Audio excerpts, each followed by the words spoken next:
We're out in California on the Recruiting Roadshow, brought to you by Greenhouse, where I'm speaking with some of the world's best recruiting operations professionals and recruiting leaders about the modern problems that are keeping them up at night.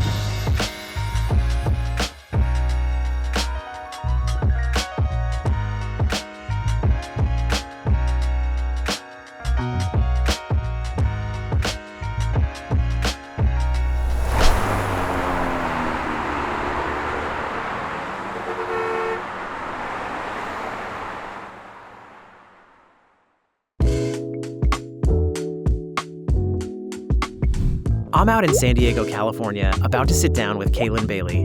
Cailean is a progressive talent acquisition partner who's built hiring processes at early-stage tech startups.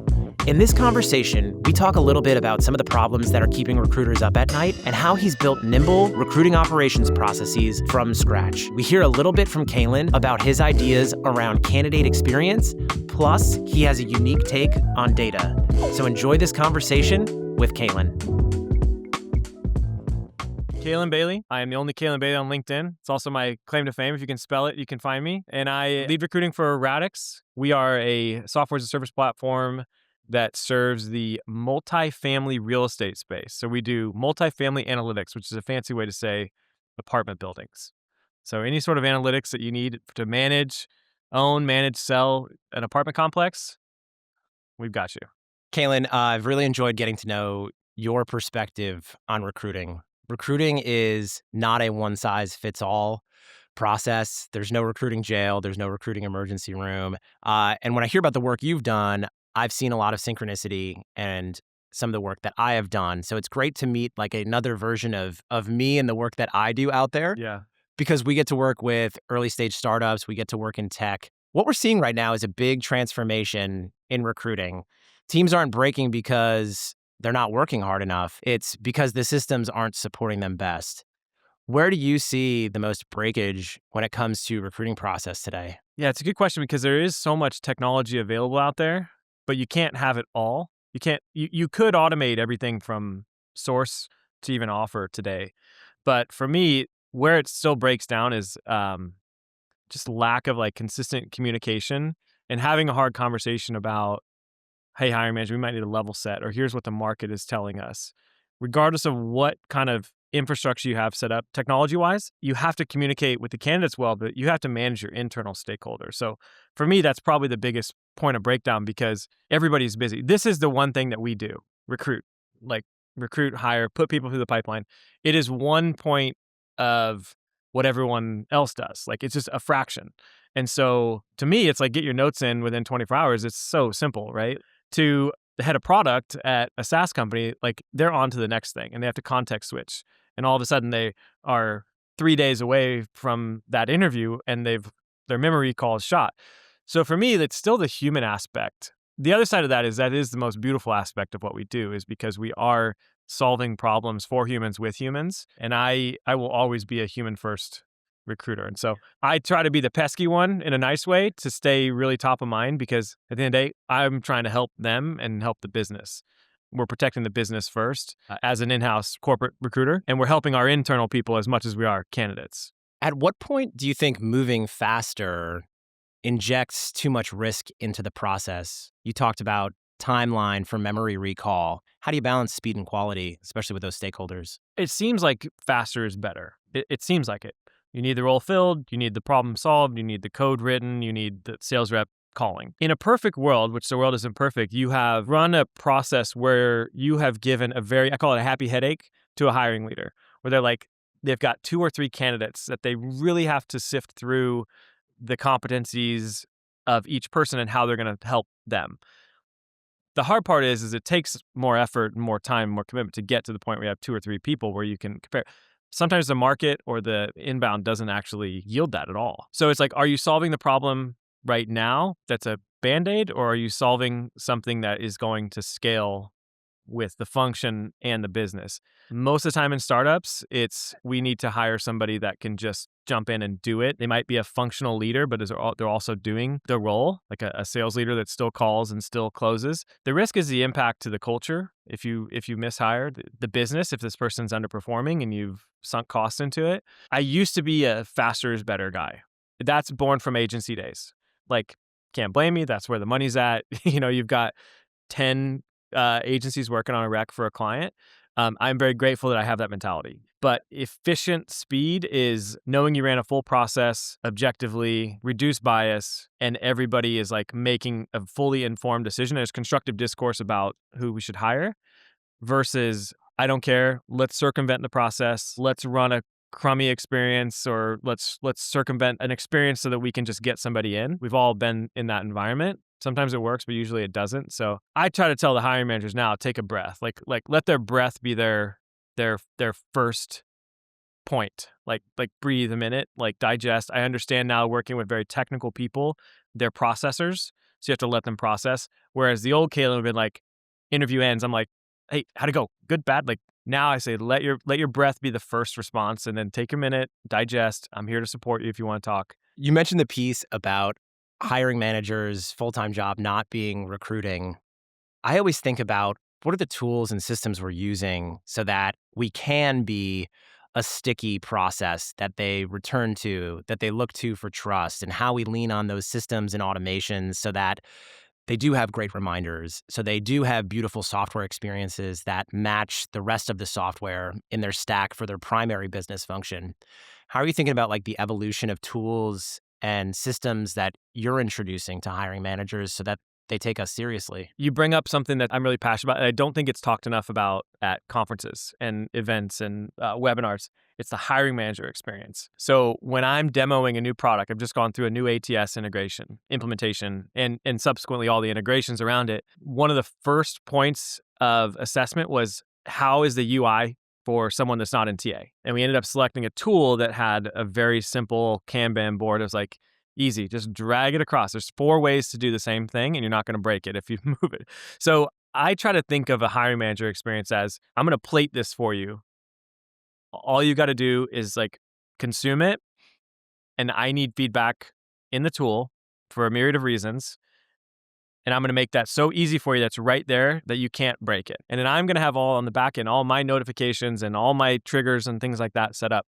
But the hiring manager experience is, I think, as important as a candidate experience, because we go out of our way to talk about the candidate experience being paramount, and it is, because it does and should mirror your company culture. But the hiring manager experience, they are our internal customer as well. At the end of the day, one could argue that the hiring manager is more our customer than the candidate, because as an in-house recruiter, we're protecting the business one. I would say the business is one, the candidate is 1A. How do we get them to be consistent and repeatable? I go back to my coaching days. When I was coaching soccer, when I originally started, I used to think we got to do all these different exercises. We got to do 50 different things. We're going to get better. What it meant was we never really focused on core things. I remember going to a coaching course and they said, this is a professional team.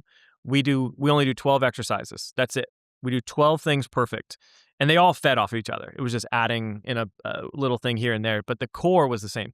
And what that meant was they were doing the little things perfect every single time. And so it became a pattern, just your motion. Like, in the interview, you have 24 hours to digest. You're going to get a notification on the 24th hour saying, Cailean's wondering where your feedback is. They know that. They get to a point where they know that. It's like, okay, I don't have to pester them. They know that I've set this up, that we all can have a smooth process, good, bad, or indifferent on the candidate. We have it set up where it's so easy for them to do the thing for X time, and then they can free up and move to the next thing. Versus interview, context switch, product meeting, sales meeting, report, got to go pick up my kids. Oh, shoot, I forgot to do my feedback. Cailean's going to be pissed. I never am. I'm like, look, it's your job. Like, it's your role. I'm here to support. But do the little things right every time is a pretty good standard for almost everything. But yeah, takes me back to my coaching days. I love this idea of coaching because it's one team, one dream. When we work with hiring managers on the internal side, it's all about elevating to our level of greatness so that candidates recognize it. When you get those little things right and focus on the fundamentals, it makes all the difference to a candidate. I think about it as like internal hospitality. If we can give great hospitality to our hiring managers, our candidates are going to experience that as well. And when you experience hospitality as an individual in the world, whether it's at a hotel or a restaurant, it's something that isn't necessarily tangible or boiled down to one particular thing. It's the entire ecosystem of the experience. It's the journey. It's the environment.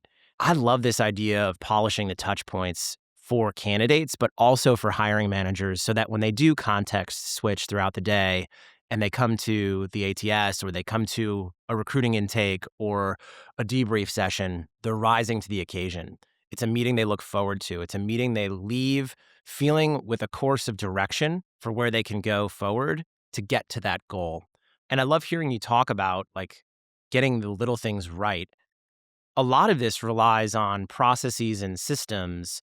And you and I have done this time and time again where we go into an organization and we are the recruiting operations team. Yep. There is no rec ops unit. How do you think about rec ops and what are some of those first things you do to prepare for excellence when it comes to hiring? Good point. And I remember the first TA conference I ever went to, I was so excited to see this individual speak.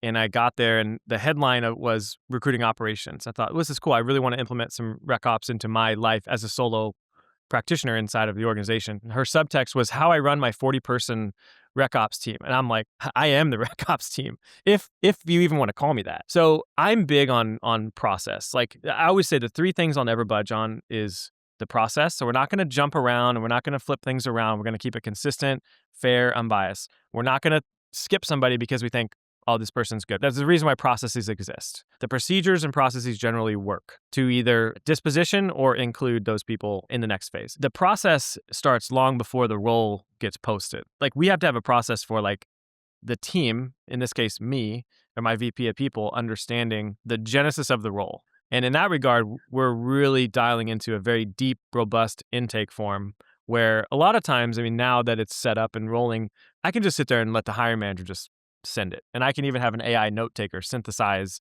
and summarize what they said and put that into my ATS where I can bring it up and I can talk to a candidate and know right off the bat, like what the key things that this hiring manager is looking for. Which also brings up another point of having a requisition, right? In early stage startups, I'll get Teams messages that say, hey, CEO said I can hire 2.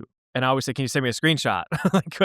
I need a paper trail on this. And so that's where, like, from a true operations standpoint, I'm like very much tying every opening to a requisition.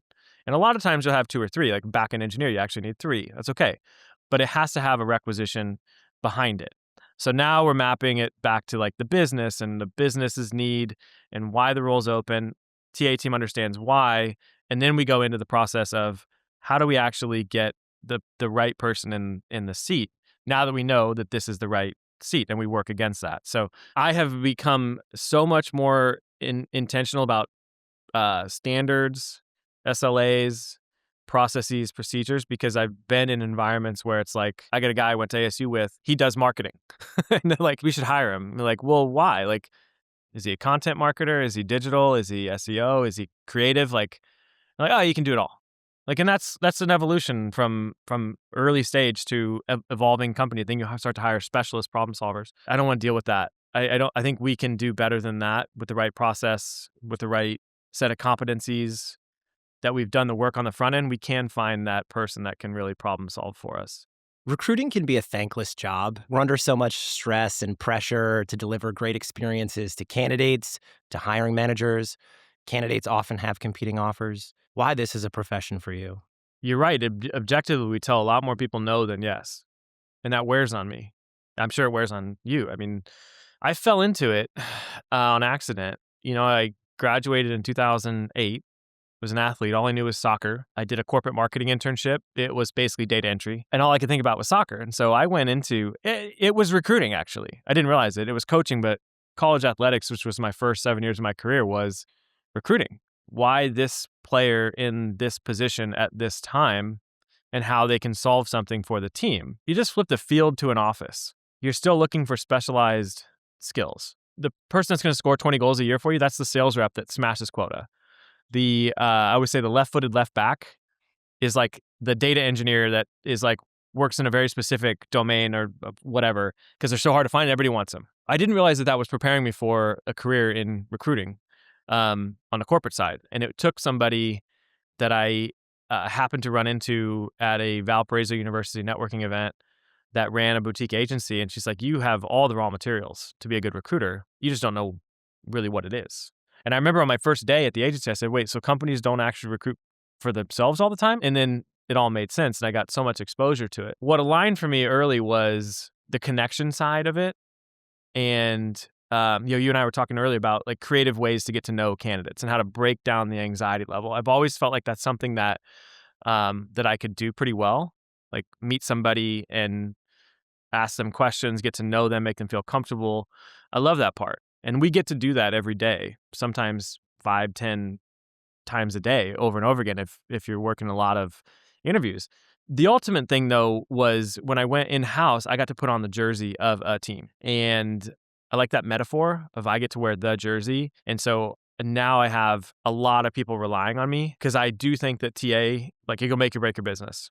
It turns out I like the pressure. It's almost like being back in a coaching and athletic environment because it feels good to win. It does feel good to play well. But at the end of the day, this is a place that you can have a massive impact on a business. You can have a massive impact on a person.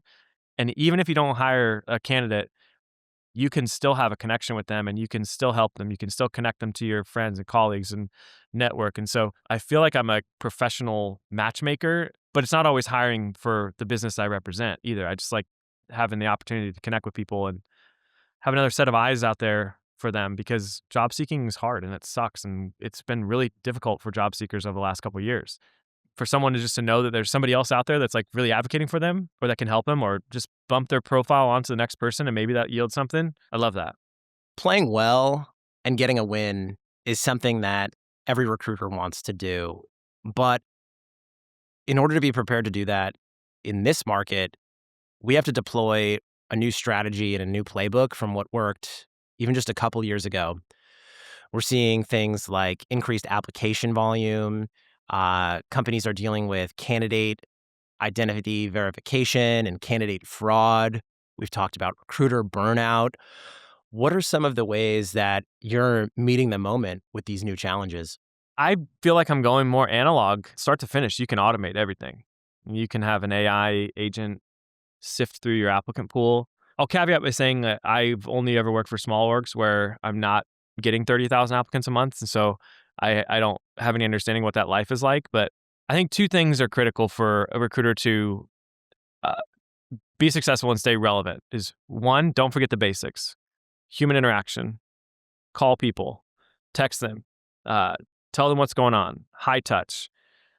That's not something that I've been able to find a tech can do on my behalf because people want to know that they're liked and they're wanted. Same is true when in college athletics, the same is true in dating, the same is true for job seeking. The basics that we were all trained in are analog motions, good communication, timely, respectful, be honest, don't ghost. And when it's going well, keep it going. When it's not and it breaks down, tell them. If it's applicable, tell them why.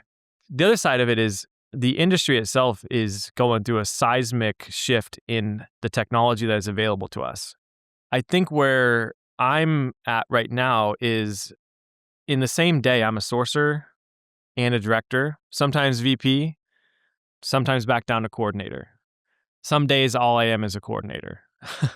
And some days I'm a straight line recruiter from 8 to 6 or whatever it is if the rec load's high. So I do see value in staying up to date on what tools I can have to help me multiply my own output. So can I, as a solo person in a high growth tech company with massive growth goals, how can I multiply myself to be as efficient as 2 recruiters or 1 recruiter and 1 coordinator? I do augment with technology to achieve that. When I'm sourcing for technology in my tech stack, it has to be something that multiplies my own output. But the landscape of tech today that we see at conferences and the companies that are new to the space, a year from now are going to be different. They're going to have to evolve. We're going to have to evolve.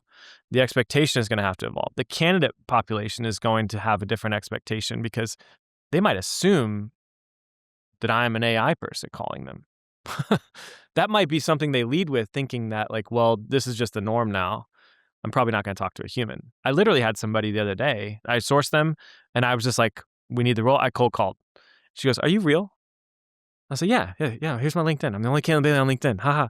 She goes, oh, okay. There's just so much fake stuff out there right now. And I thought to myself, what an opportunity for me to be so real right now and tell you about this opportunity that I believe in, that I love, that I'm excited about, and you can hear that in my voice. We have to account for that is a real thing that people on the other side are sensing and feeling. How you combat that is over-indexing on the analog side of it.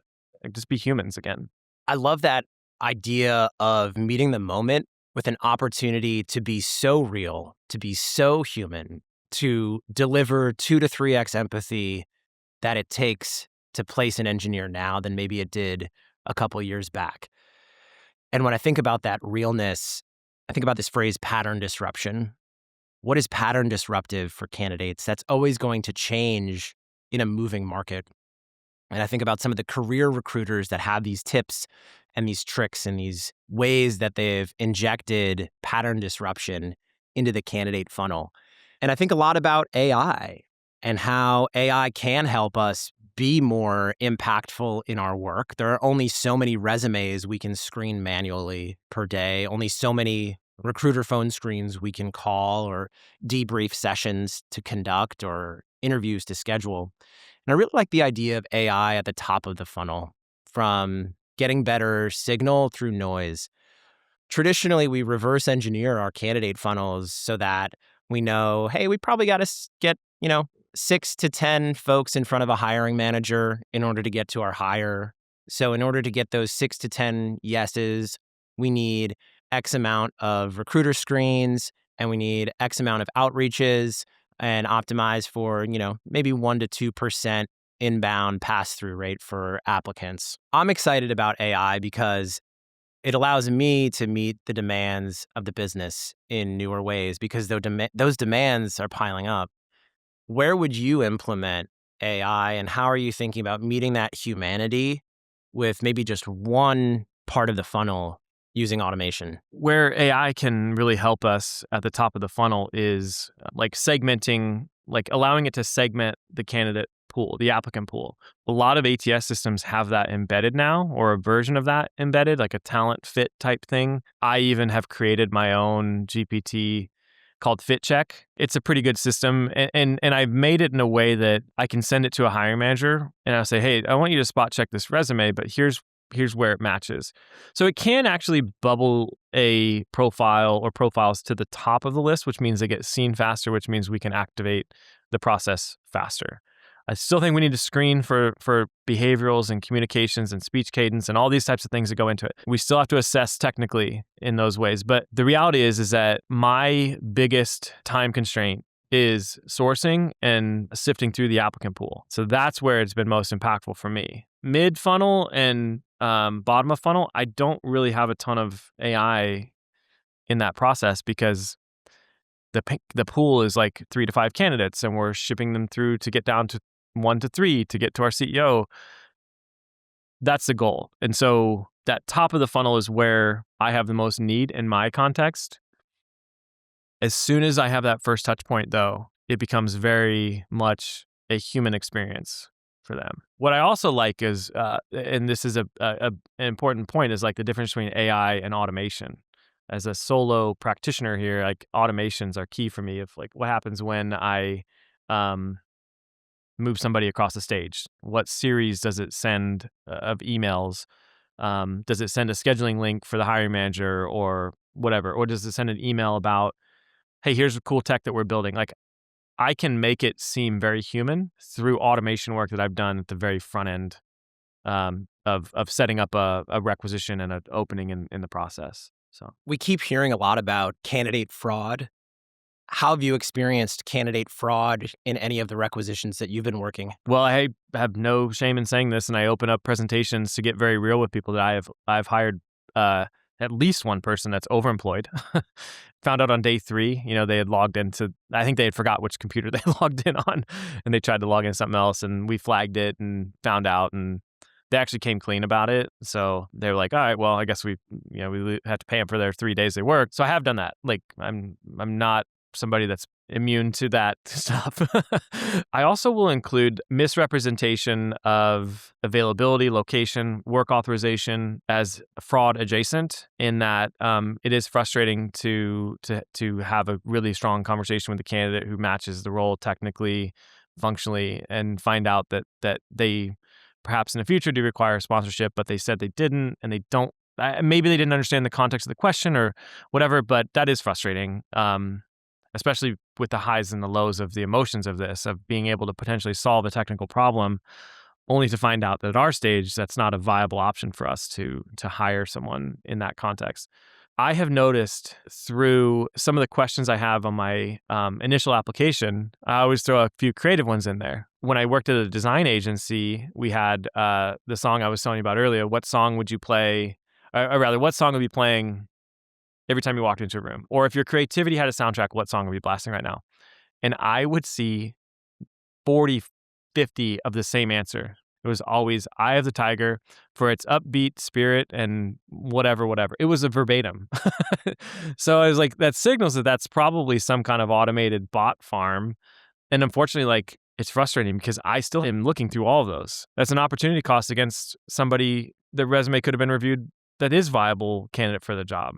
I think that candidate fraud is not going anywhere. It is going to get smarter. It's going to evolve.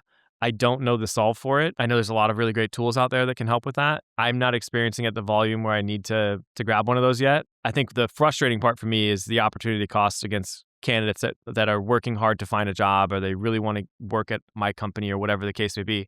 And it could potentially impede that for them. That's hard to reconcile. And I think about what you mentioned around, like, there's big fraud and little fraud. Yeah. Little fraud in those small things like availability, work authorization, location. Big fraud being nation state level actors trying to steal data. Yeah. Recruiters are asked to do a lot on a daily basis. I think some of this stuff is just outside of our remit. Like, at what point is it a recruiter's responsibility to determine if somebody is a real human being or not? I think this is one of those areas where we need to lean more on the vendor ecosystem and a new process that can meet this really challenging moment. How much bandwidth do we have? Like, so you're right. A vendor, third party, whoever it is, can help. If that's what they do and they can mitigate that, then for sure, that is the best justification for a business case ever. But we do 50 different things. I'm going to leave that to the experts to solve that, and then I'll deploy that when I need to. But it's fascinating and also frustrating that that is a business. There are companies that are getting acquired. Recently, a company got acquired that was candidate fraud, and it's now embedded into one of the largest tools in our ecosystem. And all they do is candidate fraud. And like, you think about it, good for them. Awesome guys, like, great work building the tech. Sucks that that's a thing though, right? Like, I don't know what the solve is. Like, I'll use them when I have the need for them. You think about, like, man, that just sucks that we have to deal with that. And there's good people working hard to get a job too. Qualified that for whatever reason they're getting pushed down the funnel, or they're not getting seen. There could be a million reasons why. For fraud to prevent somebody's throughput or even getting a conversation, because that's ultimately the inflection point. People getting a conversation, sensing the energy, the excitement. To think that there's even some minor barrier to that because of fraud, that's hard. That's really hard. Times are changing. Candidate journeys look different. Application processes evolve. There is a new norm to an extent in a lot of the ways we operate in society. I think about identity verification in the application process as sort of a table stakes process moving forward.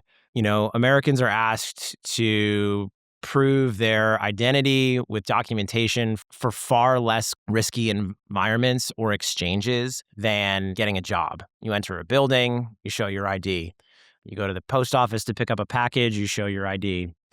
So while there are these stop gaps on certain processes for fraud, candidate identification is seeming like one of those new frontiers that is part of the new normal in how candidates navigate their application journey. What are your thoughts around that? I think it's going to become the candidate version of the CAPTCHA thing, you know, like, or how many of these images have a bicycle? Yeah. You know, like, just so the website can verify that there's a human behind it. Like, I don't know that I have even anything close to a solve for it, but I think that is where we're trending.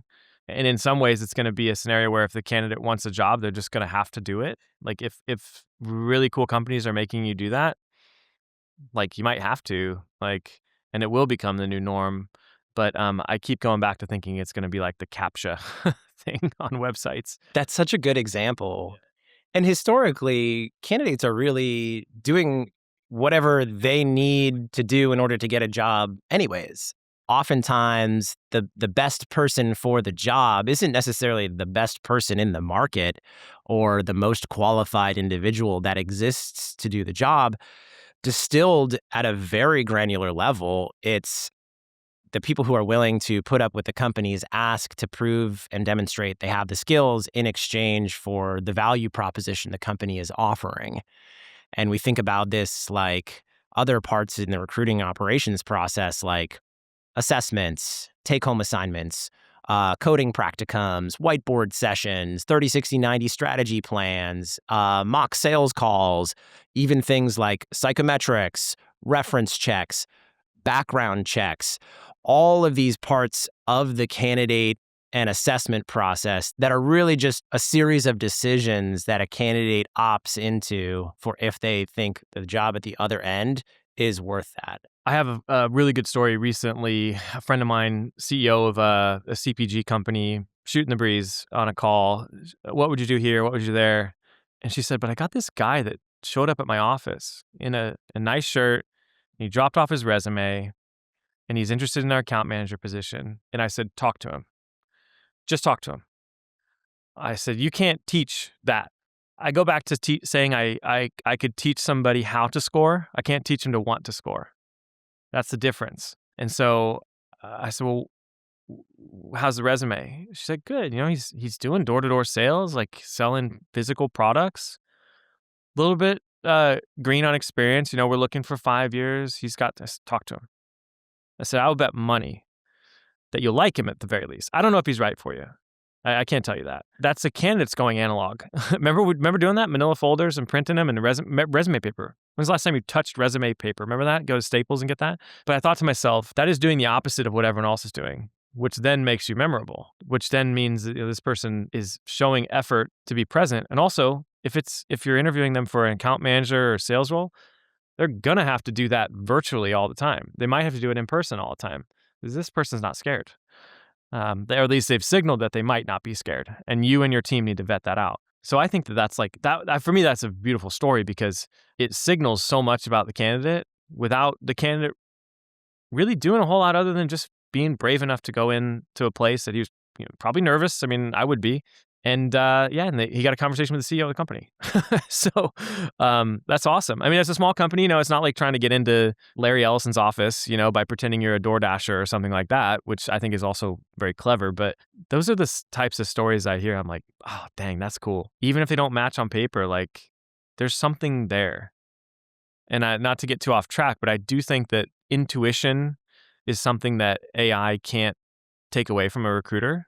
Because how many times have you interviewed somebody or anybody listening or watching has put forward a candidate and the hiring manager says, why'd you like him? I say, just talk to him.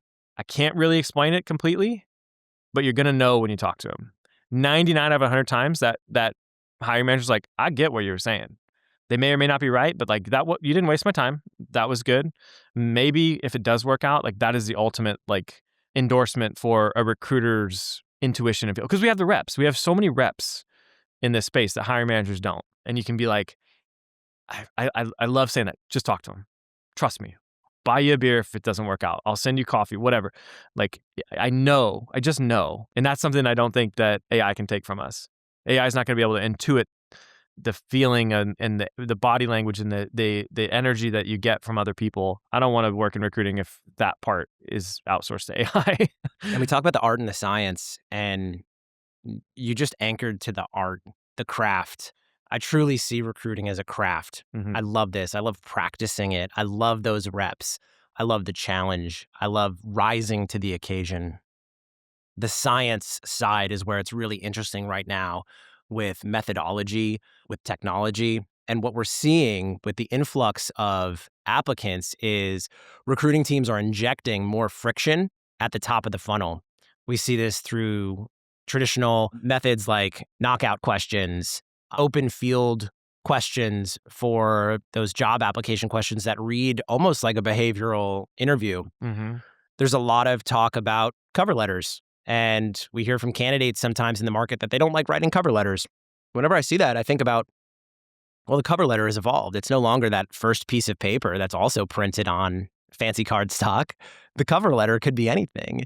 If there's a second file upload that's marked cover letter, that is such a great signal. You're going to upload your resume. You can put anything in there. Anything could be the cover letter. The new cover letter could be a video resume for a marketer. I have an anti-cover letter, or I had an anti-cover letter. I took screenshots of my performance reviews and I put them on a PDF. I designed it myself, and I made it look really cool, and it matched the colors of my resume. I consulted with my professional resume writer, who I trust, and I've used her for years, and I've recommended all my friends to her. I showed it to her. I said, should I put this one at top? And she goes, yeah. It was a screenshot of a quote from our CEO of my last company, and said, dude, you're a fucking beast. I like that vibe. Like, I mean, to get that from a CEO of a high growth company, and I put it on there, and people would see it and they'd be like, dude, that's really cool. Like, and if they saw it and thought that was like, maybe I was being inappropriate or too crass or whatever, I'm like, okay, well, maybe that's not the right vibe for me or whatever. And I tried it and I got some really good conversations out of it.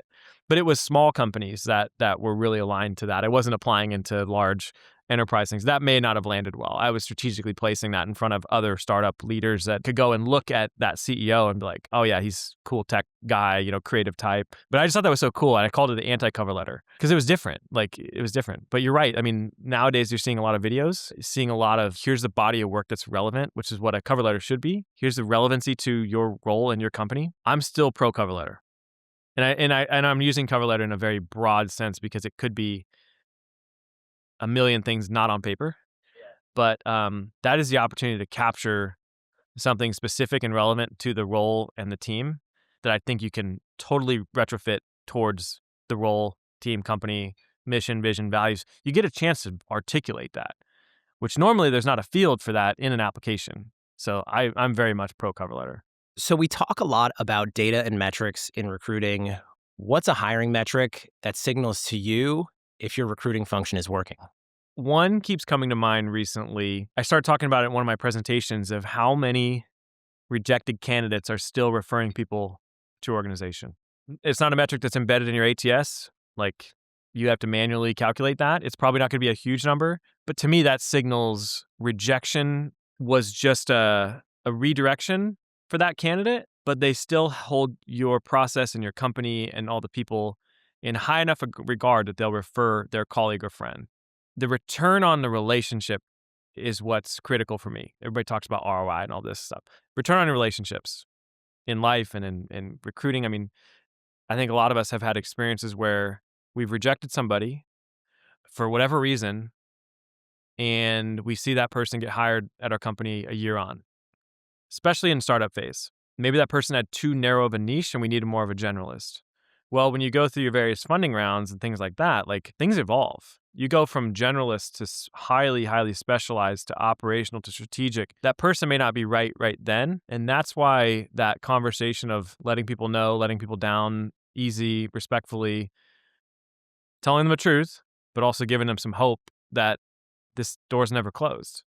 When it's applicable, right? There are times when we need to close the door. Don't get me wrong. I like that metric though. When you ask that question, when anybody asks that question, I don't go into my ATS dashboard and start visualizing that because I'm not a data guy. I've said it publicly. I am not a data guy. I have some of the most successful stories of hiring has been a 1-for-1. One sourced, one person through the pipe, one offer, one acceptance. Send it. If you know, you know. And don't fight that intuition. I don't think that's a sustainable, scalable process, but I think it is something that we can't be afraid as recruiters to say, like, this person has a very specific set of skills. Sometimes you might have 20 candidates in the pipeline and they all kind of look and feel the same, and it's hard to decipher. I'll tell you another one. So another metric that's been really important to me is how many candidates successfully move through the process after the hiring manager has interviewed the first 2, 3, 4, 5 and given feedback as why they're not the right fit. And the next one we put through is the right fit. I think that is something that, like, we as recruiters as we understand our audience, our internal customer as the hiring manager, we are learning what their preferences are and are not. And when we get that first round of feedback, the amount of times I've had that debrief session, all right, Kyle, you've interviewed 5 people. Tell me, let's go through them. Tell me why not. They go through it. And then the next one you say, I think this one might be it. I'd love to know how many times that person gets hired, because I think that's another metric that we as recruiters, we don't really talk about enough, because we are constantly evolving. We have to evolve and learn so that we can deliver. We have to recognize a pattern and when the pattern breaks. And then we have to inject a different kind of profile in to see what the reaction is. Again, I'm not giving you hardline metrics that you can pull in an ATS. I think there's value in time to fill if it's too long. I think there's value in all the other things and quality. Of course, everybody should track how effective a hire is in whatever term you want to define that as. But right now, I'm in an environment where I have let's get the best possible person. If it takes 33 days or 3 days, as long as we've run the process and we've done it right. My process at the company I got hired at that I'm at right now was 3 days, start to finish. I happened to live across the street from the office, which helped, but it was 3 days. And I loved it. Like, send it, let's go. There are other times when it's, we've got to be a lot more patient and kind of maybe we don't quite know exactly what we want. So we are learning that too. I think that's part and parcel of a lot of early stage companies. The metric about your experience and then how you calibrate your feedback, I think, are probably 2 paramount ones for me. Yeah, I know enough about my data, but nobody's breathing down my neck about my data either. We could call it like the recalibration ratio on day 15 or day 21. What's the recal ratio? If we went 70% from recruiter to hiring manager for the first 2-week sprint, and then the second 2 weeks in that sprint, we went 90%. That delta, that's where recruiters get better. Yeah, like the various phase lines of the process of like, stop here. Do we need to correct course a little bit, or are we tracking? Where does it shift in the process? If you're not having those conversations, if those meetings aren't set to have that conversation and digest that information from the hiring team, then you're just going to kind of hit and hope continuously, which also isn't a sustainable practice at all. What's something in the recruiting industry that we hear a lot about that you're starting to question or reject? I've never subscribed to the best people always work at a top 100 company. I have friends that do this, so I apologize, but I don't like seeing X company in a LinkedIn headline. I really don't care. Some of the highest performing people I've ever worked with, hired, recruited, been on my team, come from places that no one has ever heard of. And I almost think that can be better because they've got like a lot they want to prove. I understand the value of working at some of those companies. Like there's really good operations, really good engines, but some of those companies have the best talent coming to them. Find me the recruiter who has tried to hire electricians in Biloxi, Mississippi. Like if you can source for that, I think you can be trained to source for a technical position in a larger market. I just feel like there's a lot of hanging the hat on brand sensitivity, and there shouldn't be. I will caveat that by saying if I meet somebody that worked at certain places in certain phases of time, well, yeah, rocket ship, hockey stick growth. Okay, if you've been there, that's a plus, but it doesn't have to be 5 top 100 company. Going through it right now, actually, we have a candidate for a position that worked at a company that I knew because of the domain I used to work in. And the hiring team's like, what's this company? I said, they were a hockey stick from 2015 to 2020. And this person was there. And they're still around and they're doing well. And then COVID impacted them. And that's why this person has pivoted to 2 or 3 jobs, And I said, but that period of time was critical for that business because I was in an adjacent type company. I said, if we can get this person to articulate how that was so successful during that time when they were small, growing to, this X revenue, that's what we want to do. We want to go from this to this. So we're going to hire someone that's 1 or 2 levels, that has been 1 or 2 levels past us, who wants to come back and build again. Part of recruiting is assessing motivation. What motivates you? I've always said I'm motivated by impact. I've always led with that leave a legacy. And that's why I would always want to be someone that is motivated by doing it the right way. Sometimes that's the hard way too. Because this could make or break a company, what we're doing. And I know that's like very selfish and like look at us, like let's pump up the recruiters. It can. Like you can solve problems with talent. The biggest companies that have had the biggest exits and success stories are because of their people. My dad always talked about leaving a legacy. leave a legacy in the space, leave a legacy for your friends, be somebody that picks up the phone and calls and wants to chat and talk and riff, and sometimes we just need to vent. Like, that's a legacy. Like, my dad retired 5 times and kept going back. Guidance counselor, substitute teacher, adjunct professor, part-time administrator. Like, why don't you sit in the basement and paint? He's like, I want to leave a legacy. I said, you have a legacy. He's like, there's more people to impact out there.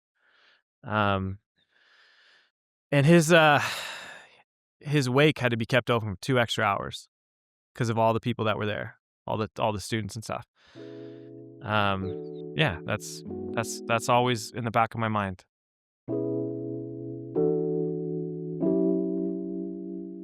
Here's a look at the next episode of the Recruiting Roadshow, brought to you by Greenhouse.